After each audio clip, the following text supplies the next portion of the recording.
আসসালামু আলাইকুম। সবাইকে আন্তরিক শুভেচ্ছা ও অভিনন্দন।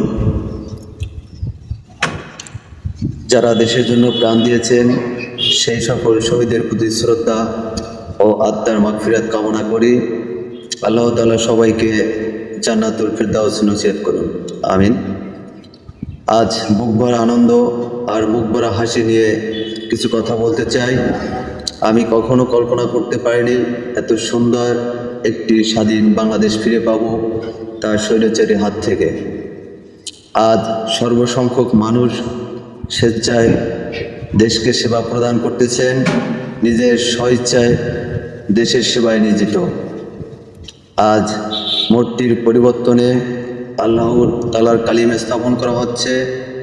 যে ইসলামের কথা বলতে গিয়ে অনেককে দেশ ছাড়তে হয়েছিল, গুম খুন হয়রানি শিকার হতে হয়েছিল, জেলখানায় আটক করা হয়েছিল, আজ সবাই মুক্ত। আল্লাহ চাইলে সব কিছুই সম্ভব কোনো উছিলার মাধ্যমে।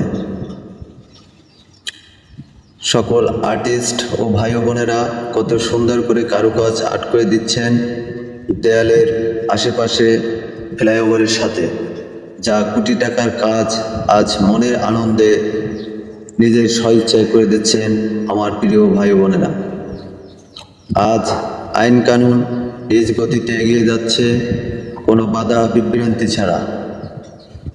এমনভাবে দেশকে সামনের দিকে এগিয়ে নিয়ে যাওয়া হোক, কোনো ক্ষমতালোভী রাক্ষসীর হাত ধরে নয়।